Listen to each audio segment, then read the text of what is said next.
Boa noite, pessoal. Hoje a gente vai falar sobre a Era das Revoluções.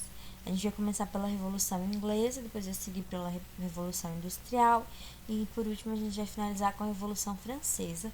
Lembrando que elas não aconteceram simultaneamente, não foi tipo, acabou a Revolução Inglesa e começou a Revolução Industrial e aí já passou para a Francesa, assim. Foi um processo longo, foi um processo demorado, mas elas estão meio que interligadas, né? A Revolução Inglesa foi crucial para a gente chegar na Revolução Industrial e todas essas mudanças que estavam acontecendo ao redor do mundo, né? É, levaram à Revolução Francesa e aí tudo isso vai ter grandes consequências para o mundo inteiro. Então, assim, até para os dias de hoje a gente tem consequências da Revolução Industrial, da Revolução Francesa.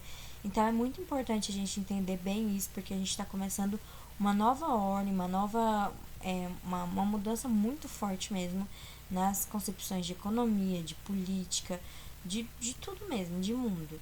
A gente já tinha visto na última aula sobre o iluminismo, que colaborou muito para essas revoluções, que colaborou muito para que a gente tenha essa mudança para a idade moderna, para que a gente tenha uma mudança para o fim do absolutismo, para o início do liberalismo. Mas aqui a gente vai ver essas revoluções mesmo assim, na prática, né? Como é que isso aconteceu. Então, vamos começar aqui pela Revolução Inglesa, que foi um processo muito importante, né? Começou com a Revolução Puritana de 1640 e terminou com a Revolução Gloriosa de 1688.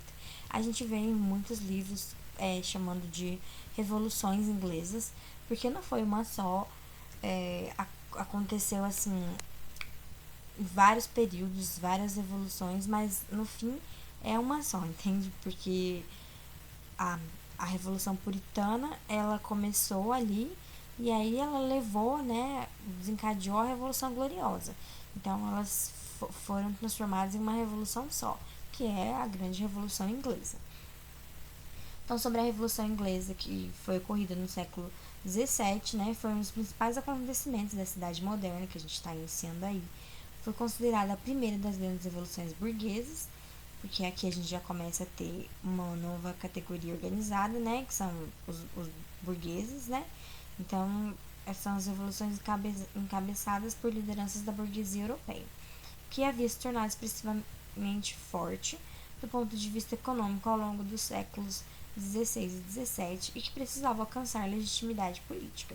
E como a gente viu, a burguesia englobava, né, os comerciantes, então a gente viu que eles foram crescendo, tomando posse de terras, vendendo produtos e com o liberalismo se iniciando nesse período, eles foram tendo mais poder. Então não era justo que eles tivessem que pagar, quer dizer, eles não consideravam justo, né? Que eles tivessem que pagar tanto imposto para o clero, para a nobreza, quanto só eles trabalhavam. Então a gente vê que eles precisam alcançar mesmo seu o domínio político, porque não era justo na visão deles que eles trabalhassem, tivessem assim, movimentassem o comércio e tudo fosse decidido pela nobreza e pelo clero. Então eles queriam fazer parte disso. Então, com o processo da Revolução, né, a burguesia da Inglaterra, por meio de uma guerra civil e da atuação do parlamento, conseguiu combater esse estado absolutista desse país, né, e reformular a estrutura política que culminaria, né, no modelo da monarquia parlamentarista, que é a que a gente tem até hoje na Inglaterra, por exemplo, a monarquia parlamentarista, né? Então, em 1688, com a Revolução Gloriosa, a gente consegue chegar à monarquia parlamentarista. Então, a gente divide esse processo histórico da Revolução Inglesa em 4 fases principais, né? Que começa com a Revolução Puritana, que também pode ser chamada de Guerra Civil da Inglaterra. Depois a gente tem a República de Oliver Cromwell, que eu vou falar mais direitinho depois. Depois a gente tem a restauração da dinastia dos Stuart e por último a Revolução Gloriosa. Então, durante grande parte do século XVI, né, a burguesia inglesa esteve bem articulada com os nobres e os reis pertencentes à dinastia Tudor. Isso era Henrique VIII e sua filha Elizabeth, que foi depois de Elizabeth I. E aí eles consolidaram a reforma anglicana, que o tanto que eu falei na última aula, que eu falei sobre a reforma protestante, e na Inglaterra aconteceu, né, a reforma anglicana. E essa reforma religiosa, que de Henrique VIII proporcionou grandes benefícios financeiros, tanto para os nobres quanto para os burgueses da Inglaterra. Por quê? Porque teve início, né, o processo de conversão das antigas terras feudais, que eram de domínio da Igreja Católica, em propriedades privadas. E isso possibilitou a formação dos cercamentos e dos arrendamentos. E aí foram vendidos aos burgueses que pretendiam explorar minas de carvão ou praticar alguma atividade agrícola. Porque os burgueses, eles detentinham, eu não sei se essa palavra existe agora, enfim, eles tinham muito dinheiro, né? Então, eles poderiam comprar essas terras que foram leiloadas da Igreja Católica, que a Igreja Católica perdeu, né? Com a Reforma Protestante. Então, com isso, a gente viu que os burgueses eles cresceram muito com essa Reforma Protestante. A gente viu isso na última aula também, e aqui a gente vê quais foram as consequências disso, né? Então, além disso, a ruptura com a Igreja Católica, que não era apenas uma instituição com poder espiritual, né, mas era detentora de um poder político continental, ao qual boa parte das coroas europeias estava ligada. Então, essa ruptura com a Igreja Católica, né, dispensou a Inglaterra de pagar tributos para Roma, bem como colocou a marinha inglesa, né, em flagrante rivalidade com os navios dos países católicos, principalmente com os espanhóis, né. E aí muitos piratas ingleses, conhecidos como lobos do mar, atacavam navios espanhóis e levavam sua mercadoria, na maior parte das vezes metais preciosos, para a Inglaterra, o que contribuía para o aquecimento do mercado interno do país. E aí, como se vê, as principais ações políticas dos Tudor acabaram proporcionando uma grande ascensão da burguesia, de modo que no fim do século, da década de 1590, os burgueses já tinham, né, grande força representativa na chamada Câmara dos Comuns, que era uma Câmara do Parlamento inglês que tinha como oposição a Câmara dos Lords, que no caso a Câmara dos Lords era a dos nobres apoiadores da coroa. O problema, né, é que essa força adquirida pela burguesia estava associada ao puritanismo, que era o calvinismo inglês, que eu falei para vocês na última aula sobre o calvinismo, né, que era a religião que mais atraía a burguesia e que dava suporte ideológico para o quê? Para o radicalismo político, que era anti-absolutista. E aí, com isso, né, somou-se ao fato de que os nobres e a coroa viam-se ameaçados pela capacidade da burguesia puritana de acumular riquezas, enquanto a renda da burguesia era oriunda do trabalho, de investimentos financeiros, a renda dos nobres, né, já advinha de privilégios hereditários, da cobrança de impostos, da formação de monopólios estatais de modo mercantilista, né, que no caso os nobres eles ganhavam dinheiro cobrando impostos, controlando o comércio, enquanto os burgueses eles tinham sua renda oriunda de trabalho mesmo, de investimento financeiro, desse comércio mesmo. E aí, né, os burgueses eles foram se revoltando contra essa nobreza que só vivia de ganhar imposto, eles viviam em luxo, viviam esbanjando, enquanto os burgueses trabalhavam. E então os monarcas que sucederam os Tudor, né, que no caso são os Stuart, que aí deu início à dinastia dos Stuart, eles perceberam que se não freassem a burguesia, né, no campo político, a estrutura monárquica estaria fadada à ruína, né.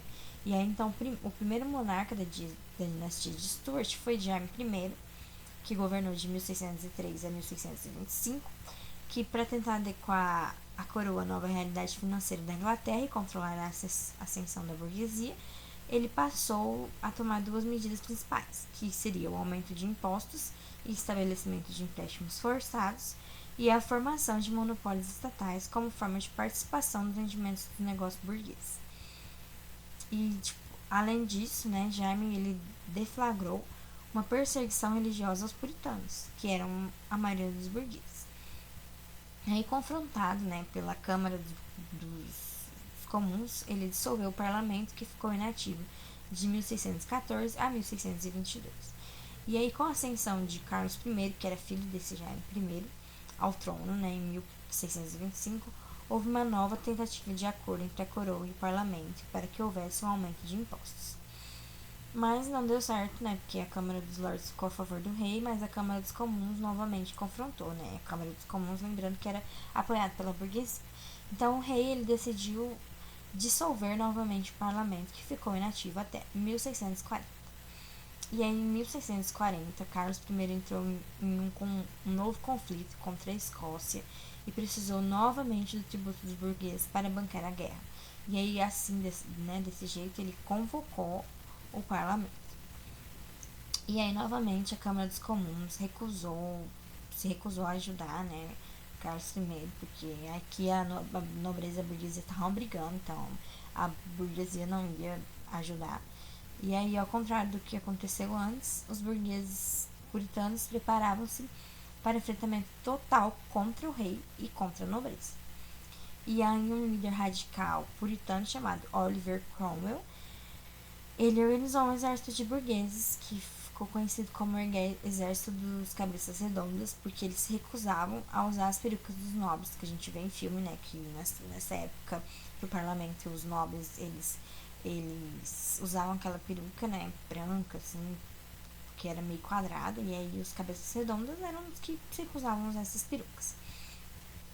E aí esse exército, ele deflagrou uma guerra contra a coroa, que foi defendida pelos cavaleiros, né, a coroa foi defendida pelos cavaleiros, o exército tradicional, que era o exército tradicional da nobreza.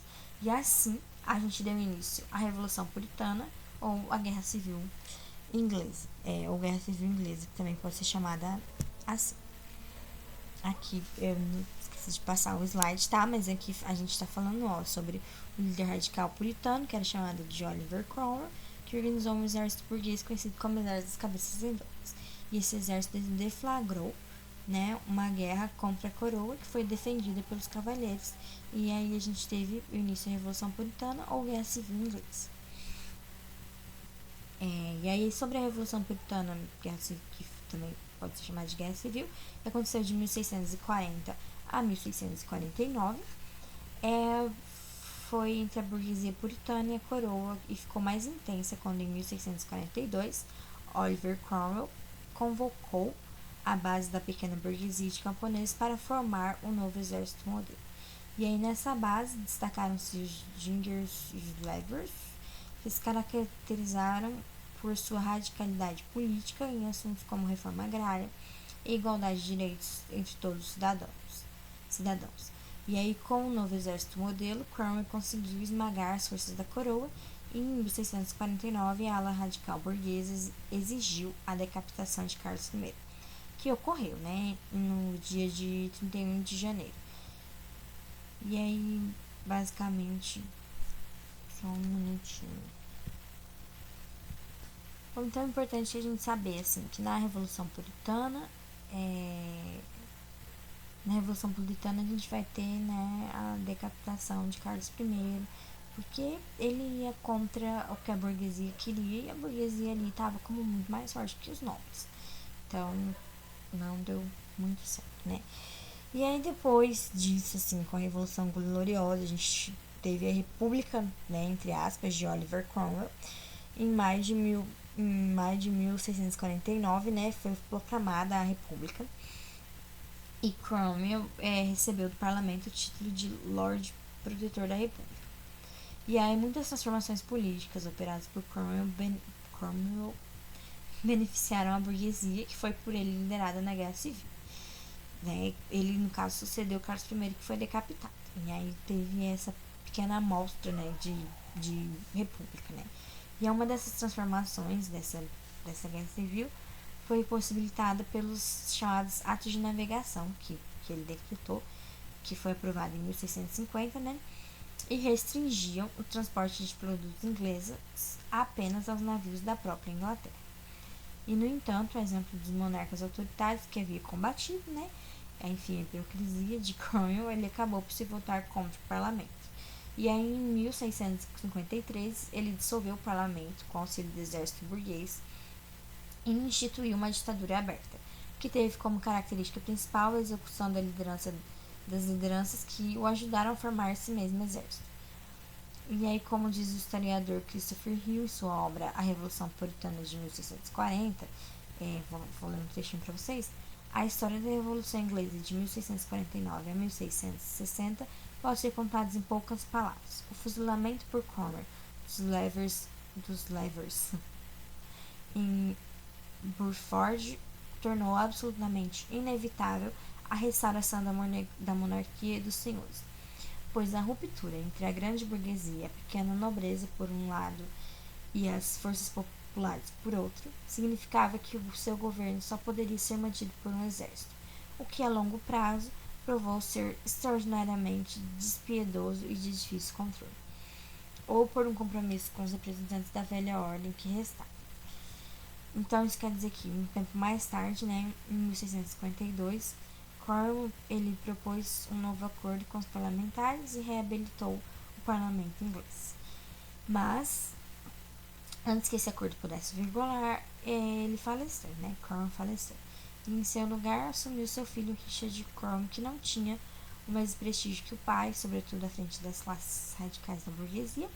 E temendo um levante popular e uma nova guerra civil, o parlamento fez uma manobra arriscada, que foi convocar o Carlos II, né, que era filho desse rei decapitado, para assumir o trono e restaurar a dinastia dos Stuart. E ele conseguiu restaurar o parlamento conseguiu restaurar essa dinastia dos Stuart, né? Então, assim, o trecho que eu falei pra vocês, ele veio para dizer pra gente que Cromwell, ele acabou com seus aliados. Então, o que ele precisou fazer? Ou ele tinha um exército que seria uma ditadura mesmo, bem piedosa, que ia ser sangrenta, que ia acabar matando todo mundo que fosse contra ele, ou ele fazia amizade assim, com esses representantes da velha ordem, sendo que ele lutou contra essa velha ordem. Mas ele faleceu, né? E aí acabou indo pro filho dele. O filho dele não conseguiu manter a mesma pose que ele mantinha. E aí o parlamento veio, voltou a dominar e convocou Carlos II, né? E aí restaurou a dinastia dos Stuart e acabou com essa pequena amostra de república, voltando à monarquia parlamentarista. Então, a gente tem aqui a restauração da dinastia dos Stuart, que foi em 1660 com Carlos II, porque ele assumiu o trono, né? E ele prometeu respeitar os interesses do parlamento. Mas logo ele começou a se articular com as antigas lideranças da nobreza para restaurar o absolutismo. E aí ele tentou se aproximar da França, porque na França o rei Luís XIV ele ainda era absolutista. Mas, né, a realidade social já era bem diferente de quando seu pai havia reinado e não conseguiu uma nova composição tradicional. E aí, portanto, né, Carlos II iniciou uma ampla perseguição religiosa contra os calvinistas. Lembrando que aqui a nobreza ela era católica, né? E aí essa perseguição tinha como pano de fundo também a aproximação de Carlos II dos membros da Igreja Católica. E apesar de anglicanos, os Stuart mantinham boas relações com os membros do clero, os quais ainda possuíam grande influência social, além de posse de terras. E aí o parlamento, que era composto maioria por puritanos, né, começou a repudiar as ações de Carlos II. E aí ele viu-se novamente vítima do autoritarismo. E aí o monarca, né, Carlos II, dissolveu-se em 1681 e governou sozinho até sua morte. Ele dissolveu o parlamento, no caso, né? E aí, em 1685, ele morreu. E aí, seu irmão, Jaime II, assumiu o trono, reativou o parlamento, mas procurou dar seguimento às ações de Carlos II. No que se refere, né, à questão da restauração do absolutismo. Tudo que esses reis queriam era restaurar o absolutismo. Mas aí Jaime II ele foi além, né? Ele se converteu ao catolicismo e decretou uma série de medidas que beneficiavam os católicos, como a isenção de impostos. E aí novamente teve reação do parlamento, né? E foi imediata. E aí, temendo que Jaime reivindicasse apoio da França, os membros do parlamento eles trataram de organizar uma manobra política que evitasse um possível conflito armado, o que gerou a Revolução Gloriosa. E aí volta aqui para o slide, né?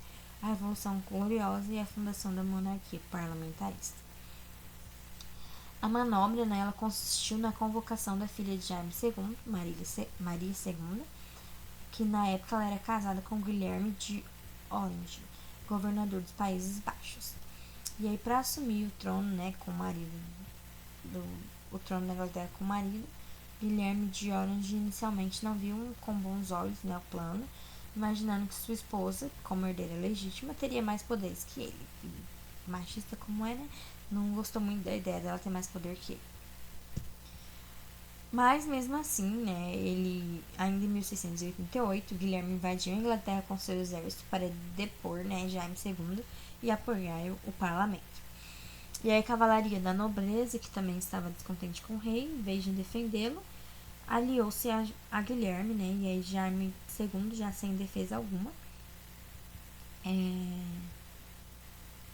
caiu, né? E aí Guilherme Orange permitiu a fuga para a França, onde o monarca permaneceu exilado até o seu último dia de vida. E aí Guilherme de Orange assumiu o trono inglês como Guilherme III, e por sua ação militar não ter resultado em guerra ou derramamento de sangue, ela recebeu o nome de Revolução Gloriosa.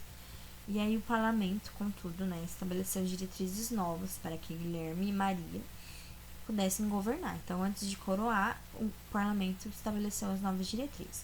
E aí ambos os reis tiveram que se comprometer a cumprir a chamada Declaração dos Direitos de 1689, e essa Declaração dos Direitos limitava a ação dos reis de modo a impedir qualquer retorno do absolutismo, que era o maior medo do parlamento, dos burgueses, era voltar ao absolutismo. Então, eles declararam os direitos deles, declararam uma nova Constituição, para que não houvesse, né, esse perigo de voltar para o absolutismo. E aí a gente, né, os reis passaram a ter poder restrito e o poder de decisão política concentrou-se no parlamento, formando-se assim a monarquia parlamentarista como é nos dias de hoje, uma monarquia parlamentarista.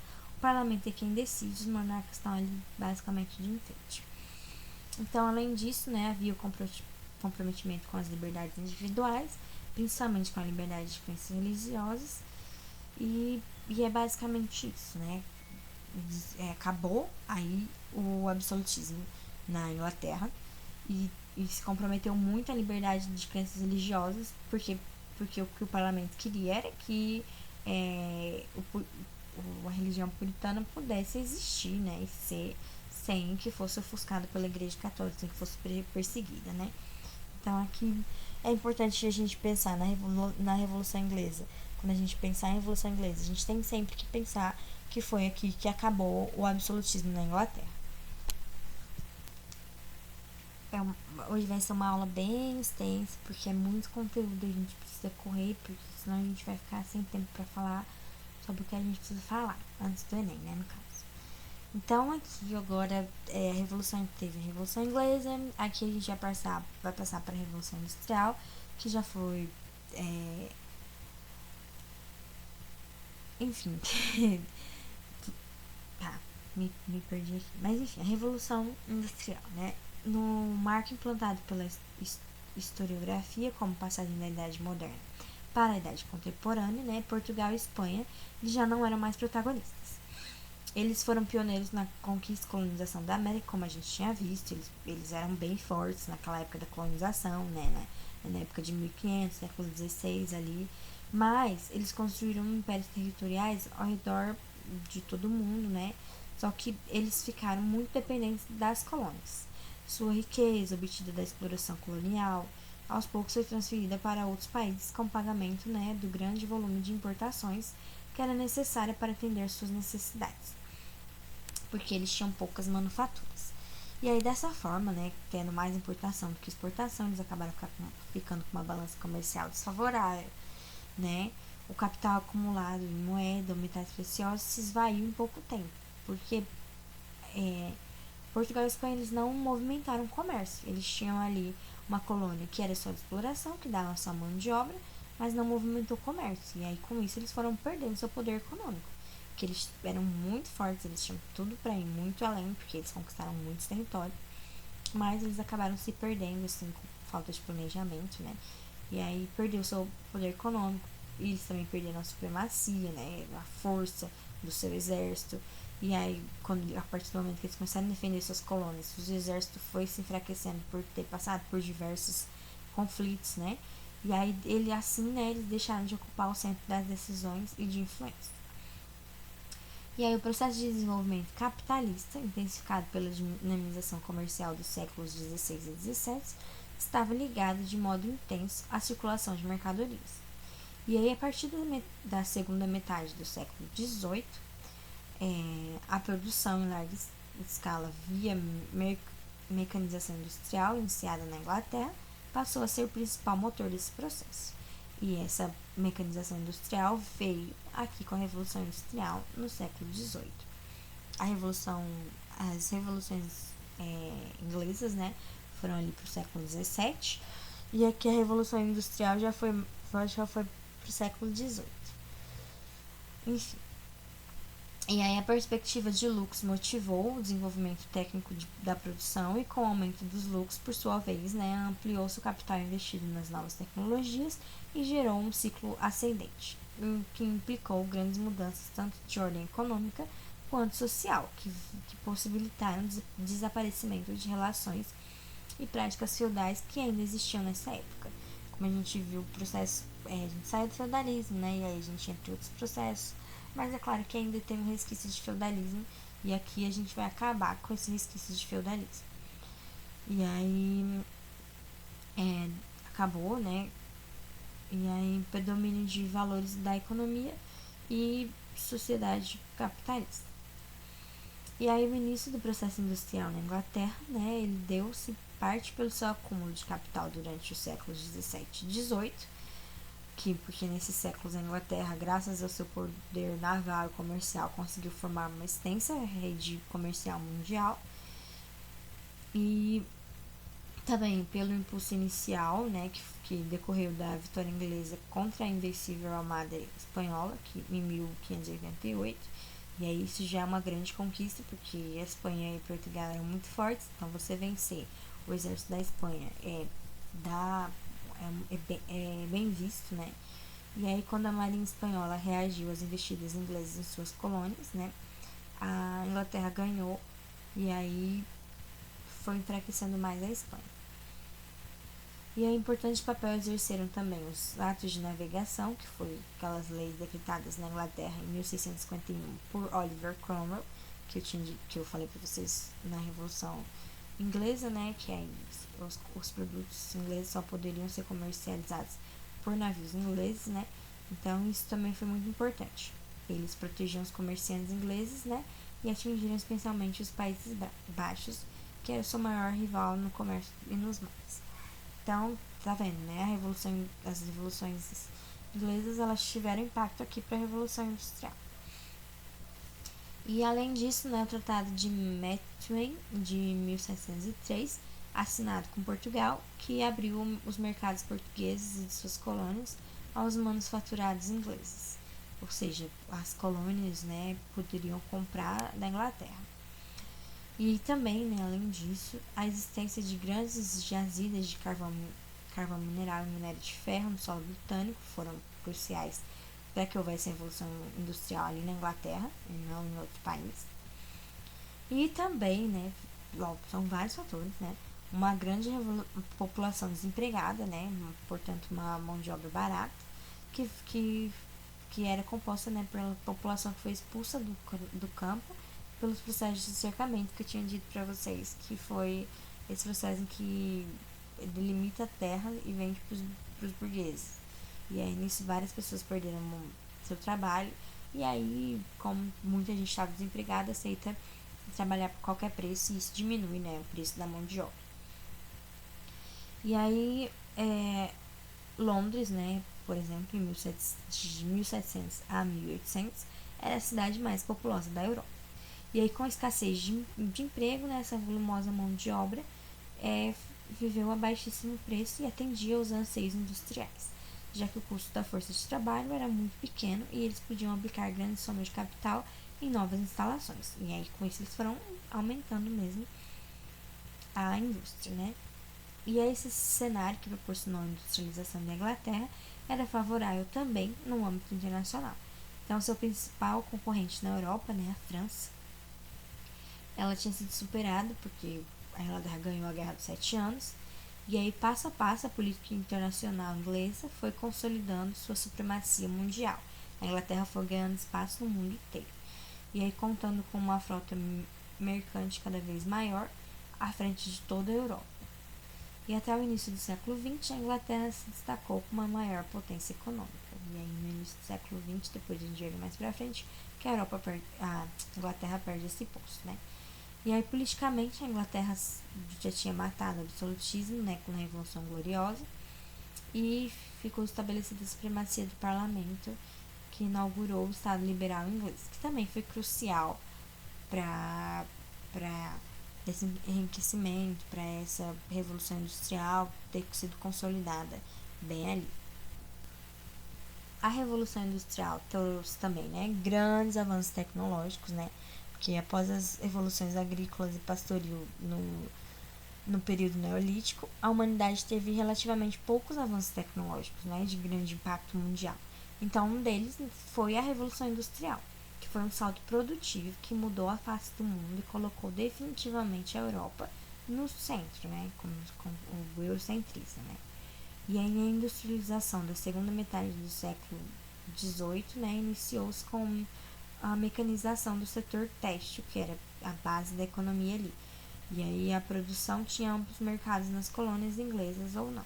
Vendia muito, né, a indústria têxtil. Então, as principais invenções mecânicas do período, né, foram a máquina de fiar e o tear hidráulico, além também do tear mecânico, que foram todos muito importantes para aumentar a indústria têxtil, fortalecer, né, a indústria têxtil. E aí todos esses teares tinham em comum, além de serem invenções do último terço do século XVIII, o fato de aumentarem muito a produção e diminuírem drasticamente a necessidade de mão de obra. Então barateava a produção e vendia muito, né? Então isso foi muito bom, assim, economicamente falando. E aí esses inventos ganharam maior capacidade quando passaram a ser acoplados a máquinas de vapor, que também é uma grande característica muito importante da Revolução Industrial, é a criação da máquina de vapor, que foi inventada por Newcomen e aperfeiçoada por James Watt. James Watt. Com a sofisticação das máquinas, né, houve aumento ainda maior da produção e da geração de capitais, que por sua vez eram reaplicados em novas máquinas, só crescendo o comércio, né? Vendia muito, comprava mais máquinas, aumentava o comércio, aumentava o espaço, né, de produção. Então essa mecanização alcançou o setor metalúrgico e impulsionou, né, a produção em série. E a descoberta do uso do vapor como força motriz também beneficiou os transportes. E aí, em 1805, o norte-americano Robert Fulton, ele revolucionou a navegação marítima porque ele criou o barco a vapor. Aí já em 1814, George Stephenson, ele idealizou a locomotiva a vapor. Aí na década de 1830 começaram a circular os primeiros trens. E tudo isso foi muito importante para o comércio, porque antes a gente tinha aqueles barcos com caravelas, né? E eles demoravam muito para chegar, então a gente tem um barco a vapor que é muito mais rápido, a gente tem transporte de trem que é muito mais rápido, muito mais econômico. Tudo isso aumentou muito a produção e melhorou muito o comércio. Então, além disso, a impressão dos jornais, revistas, livros com o uso do vapor desenvolveu mais as comunicações, né, e favoreceu a difusão cultural. Então, tudo foi bastante influenciado pela Revolução Industrial, todos os setores, né, economia, cultura, política, e aí, né, permitiu o surgimento de novas técnicas e de novas invenções, o mundo ficando cada vez mais integrado. A Revolução Industrial logo alcançou o continente e o resto do mundo, né? Chegou a Bélgica, a França, depois chegou a Itália, a Alemanha, a Rússia, aos Estados Unidos, ao Japão. E ao contrário da Inglaterra, né, esses países eles não adotaram o liberalismo econômico de modo tão pleno, né? Porque ali o mercantilismo tinha muita força, né? E assumiu, né, atuações protecionistas que serviram para consolidar suas indústrias nacionais. E a expansão industrial estimulou o imperialismo do século XIX e estimulou também uma grande corrida colonial por novos mercados, né? Porque aí eles queriam que comprassem mais, porque estava crescendo o comércio, né? Então a gente precisa de mais mercado consumidor, porque não adianta produzir se não tem quem compre, né? E aí foi indispensável para produzir isso é indispensável, né, para que a produção seja vendida, né, e aumentasse os lucros. E aí desse modo, né, gerou-se o contínuo crescimento do capital que caracterizou o sistema capitalista que a gente conhece até hoje, né? E aí mais para frente a gente vai ver que essa corrida por mercados envolveu conflitos enormes de interesses que geraram guerras, como a Primeira Guerra Mundial. Então a gente vê como a história toda é interligada, né? Porque aqui a gente está tendo a Revolução Industrial, que vai gerar conflitos, que vai gerar maiores interesses e avanços tecnológicos. E tudo é a base disso, né? De aumentar o mercado consumidor, expandir comércio. E aí é por isso que a gente teve as grandes navegações e é por isso que a gente vai começar a ter guerras, porque aí já não tem mais território para descobrir. Tem territórios descobertos, a gente sabe quais são os territórios, mas agora tem territórios que os governos querem dominar. Então, tá. Além disso, né, para aumentar os lucros, né, eles elevaram a especialização do trabalho. Ou seja, né, cada um ficar com uma partezinha e se especializar em fazer aquela parte, fazer aquilo bem feito, não fazer tudo, fazer uma coisa só, mas fazer bem feito. E aí isso representou a alienação do trabalho, né? Essa alienação é um conceito, né, que foi gerado por Karl Marx, né, nos seus escritos, segundo o qual o trabalho especializado, que caracterizou a industrialização, ele alienou o operário, ou seja, ele separou o operário do produto, do seu trabalho. Então, o trabalhador, desse modo, em vez de realizar-se pelo trabalho, se desumanizava, né? Ele virava, né, uma máquina, exercendo suas tarefas mecanicamente. Tem um filme que fala muito bem disso, que é Tempos Modernos, do Charlie Chaplin, que mostra como os trabalhadores viraram realmente uma peça de máquina. Eles faziam ali seu trabalho, o que era para fazer, eles nem sabiam para que eles estavam fazendo, eles nem sabiam o que eles estavam construindo, mas eles estavam fazendo. Então, a gente teve a alienação do trabalhador em relação à sua atividade. E aí, enquanto na antiguidade, na Idade Média, o artesão conhecia o processo de produção inteiro, né? O artesão mesmo realizava todas as etapas, o operário moderno ele vai perder esse controle do conjunto da produção e passa a ser responsável apenas por uma parte do ciclo produtivo e de uma mercadoria, ignorando procedimentos técnicos envolvidos. Além disso, né, também recebia um salário em troca da atividade mecânica realizada.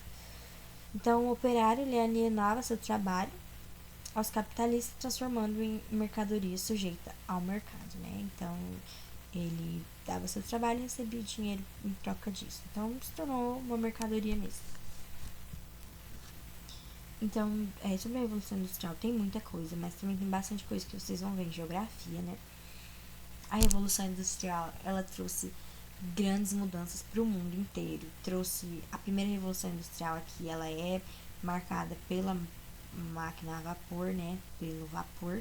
A gente vai ter grande avanço para os transportes e grandes mudanças também na questão trabalhista. E aí a gente já começa a ver sindicatos, a gente começa a ver teorias, né, sobre se isso está certo, né? Se está certo transformar o trabalhador numa máquina. E aí a gente vai ter várias consequências com isso. Então, sobre a Revolução Industrial, é basicamente isso que a gente tem que ter em mente, né? Os avanços tecnológicos, a alienação trabalhista. Aqui o trabalho começa a ser mercadoria, começa a ser vendido para receber um dinheiro em troca. Então, é muito importante a Revolução Industrial, né? Tanto para o transporte quanto para a economia.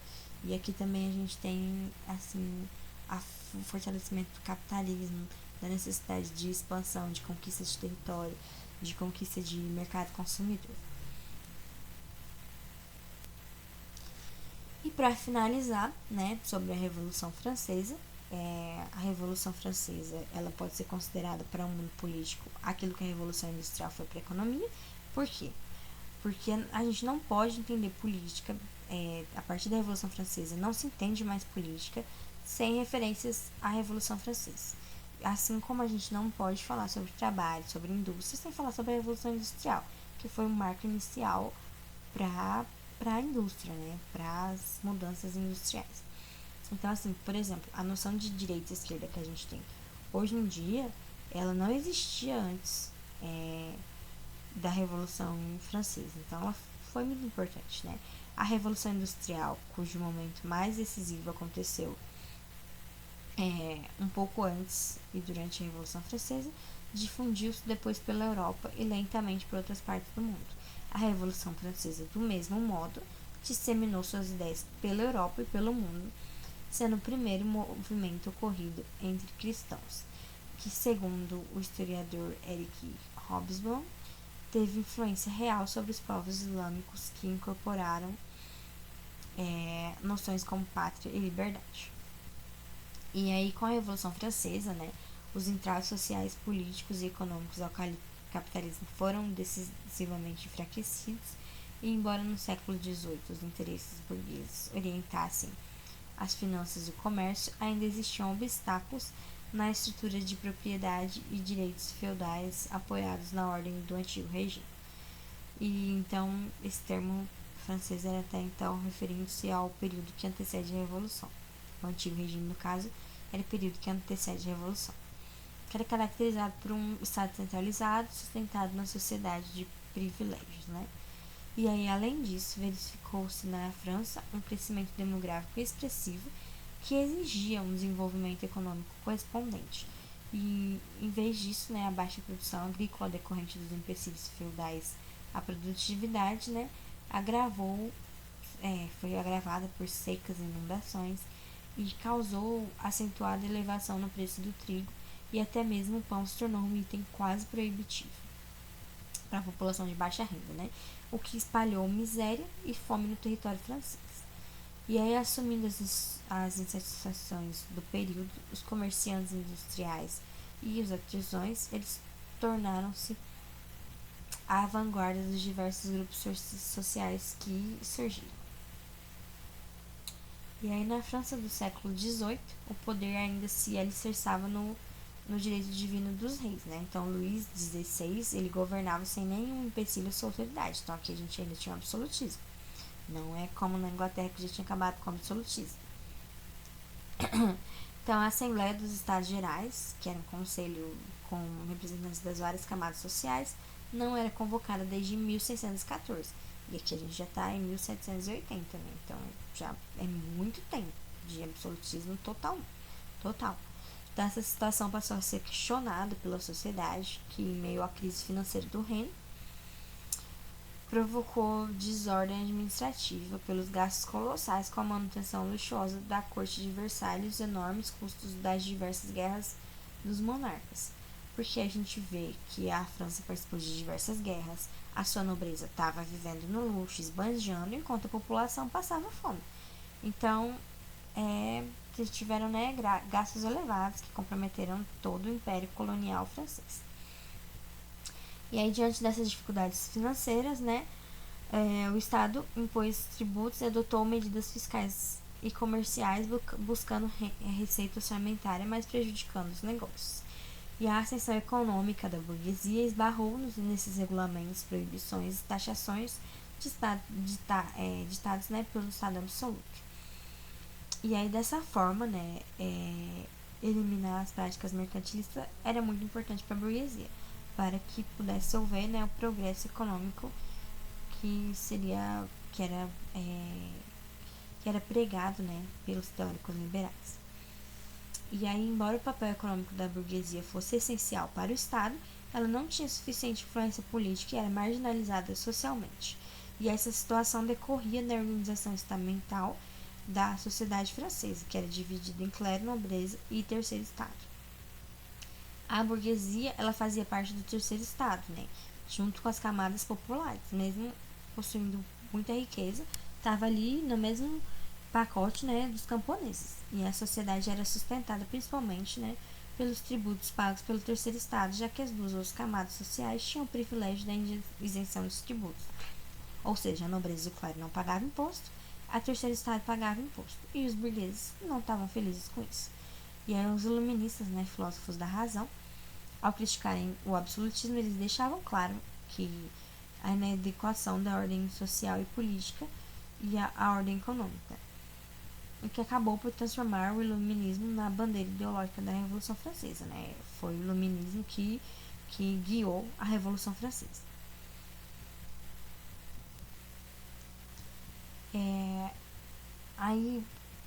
Continuando, né, as causas da Revolução Francesa, né, porque no fim da década de 1780, a burguesia, os trabalhadores urbanos, os camponeses, eles passavam por difíceis condições socioeconômicas, né, e aí eles começaram a exigir uma resposta do rei e da corte para essa crise que eles estavam enfrentando, enquanto a nobreza e o clero esbanjavam luxos e viviam muito bem. E aí, dessa forma também eles passaram a reivindicar seus direitos, né, mais amplos e maior representação dentro da estrutura política francesa. E aí, em julho de 1788, houve a convocação dos Estados Gerais, que isso é uma reunião para deliberação sobre os assuntos relacionados à situação política da França, e nessa convocação houve conflito de interesses do terceiro estado e da nobreza e do alto clero, que apoiavam o rei, mas eles se acirravam, né? Enfim. Então, o rei ele estabeleceu a Assembleia dos Estados Gerais em 5 de maio de 1789, com o objetivo de decidir pelo voto os rumos do país, né? Entretanto, os votos eram por representação de Estado.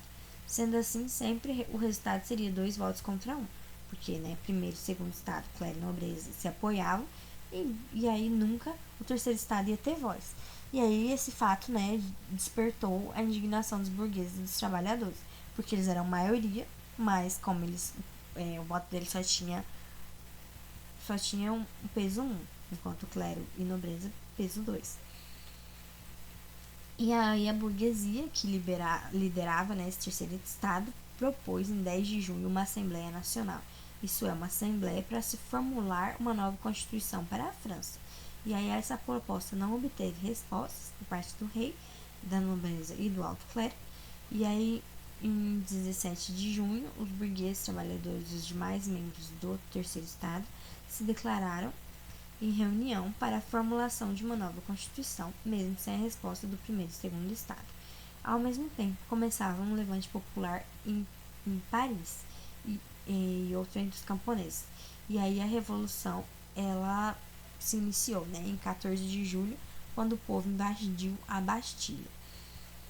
E, né, porque em 14 de julho de 1789, que foi o que marca o início da Revolução Francesa, a massa de populares tomou a Bastilha, que era a prisão e era símbolo do antigo regime. Era símbolo do poder do absolutismo, porque era ali que era preso todo mundo que ia contra a coroa, né?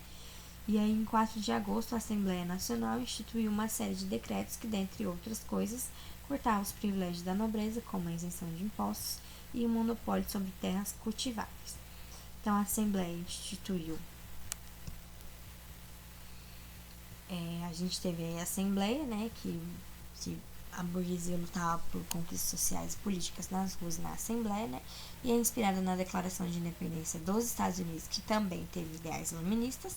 Foi aprovada a Declaração dos Direitos do Homem e do Cidadão, que reivindicava a condição de cidadãos aos franceses e não mais de súditos dos reis. Eles não queriam mais que tivessem que votar por estados, eles queriam que cada cidadão tivesse seus direitos e não fossem só súditos do rei. E aí, em setembro de 1791, foi promulgada a nova Constituição Francesa, que assegurou a cidadania para todos e pressionando o monarca Luís XVI a aceitar seus critérios. Essa Constituição, ela previa, né, a igualdade de todos perante a lei, o voto censitário, a confiscação de terras eclesiásticas, o fim do dízimo. E a partir desse momento, né, a França revolucionária esboçou o seu primeiro tipo de novo governo, a monarquia constitucional, que vai durar só de 1791 a 1792. Também é importante sobre a Revolução Industrial a gente falar que mesmo os burgueses, né, eles tinham conflitos sobre o que viria, né, nesse pós-revolução, sobre o que eles queriam dessa revolução. A gente tinha uma ala mais radical da revolução, que eram os jacobinos, que haviam participado da Assembleia Constituinte também, e eles sentavam-se à esquerda. É daí que vem a diferença, né, entre esquerda e direita. Aqui a gente tem os jacobinos, que eram mais radical, né, eles se sentavam à esquerda no plenário e eles se opunham, né, aos girondinos, que se posicionavam na direita, e os girondinos eles eram representados pela alta burguesia. Os jacobinos eles defendiam uma ampliação da perspectiva revolucionária, cuja proposta era não se submeter às decisões da alta burguesia, que no caso a alta burguesia eram os girondinos, que se articulava com a nobreza e o monarca. Os jacobinos eles queriam radicalizar a pressão contra os nobres e o clero e instituir uma república revolucionária sem nenhum resquício de monarquia. Eles queriam republicanismo, né? E aí, prevendo a ameaça que vinha dos rumos que a Revolução tomava, o rei Luís XVI articulou um levante contra-revolucionário com o apoio das monarquias austríaca e prussiana. E em 1792, a Áustria invadiu a França e declarou guerra, né, à França.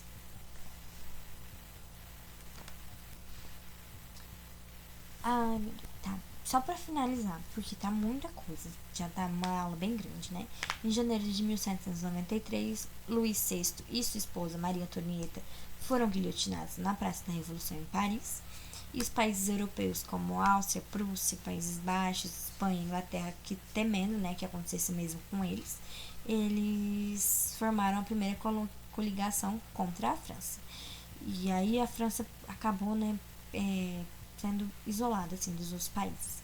E aí em junho de 1793, os jacobinos eles assumiram o poder e eles deram início ao período da Convenção Montanhesa, que foi o mais radical de toda a Revolução Francesa. Aqui a gente vai ter o governo de Robespierre, vai ter assim a fase do terror, porque a guilhotina era assim o uso indiscriminado de morte. Várias pessoas foram guilhotinadas. Você é contra a revolução? Morra guilhotinado. E aí os principais nomes, né, foram Robespierre, Saint-Just e Danton. Mas é mais de Robespierre. E aí foi nesse período que a Áustria e a Prússia prosseguiram sua guerra contra a França, temendo que a revolução se espalhasse em seus territórios. E aí, nesse processo de confronto contra essas duas monarquias, nasceu o Exército Nacional Francês. Isso é, um exército que pela primeira vez não era composto de mercenários e aristocratas, mas do povo, que se via como uma nação. E aí que vem depois, né, Napoleão Bonaparte, e a gente vê o período napoleônico em que a França tenta se reestruturar depois dessa Revolução Francesa, que trouxe vários gastos para a França, que trouxe vários gastos não só econômicos, quanto desgaste nas suas relações com os outros países. E aí vem Napoleão que tenta retomar, né, reerguer a França. Bom, basicamente é isso. A Revolução Francesa ela foi muito importante para a gente instituir uma república, para a gente instituir os direitos, né, dos cidadãos, porque a gente viu que com a Revolução Inglesa a gente tem a queda do absolutismo, com a Revolução Industrial a gente tem uma melhoria na economia, uma mudança total nos moldes da economia, o que vai gerar novos conflitos, o que vai gerar problemas para os trabalhadores. E aí com a Revolução Francesa a gente vem tentar dar direito aos trabalhadores e melhorar, né, essa questão social que a Revolução Industrial não acompanhou muito bem. Então, é basicamente isso. Peço mil desculpas por ter me excedido aqui no tempo. E qualquer coisa podem perguntar, resolvam questões. Esses períodos são muito importantes para a gente entender até a formação do mundo de hoje em dia, para a gente entender a Primeira Guerra, para a gente entender vários conflitos. Esses momentos são muito importantes. Então, é isso. Boa noite, bons estudos e bom final de semana.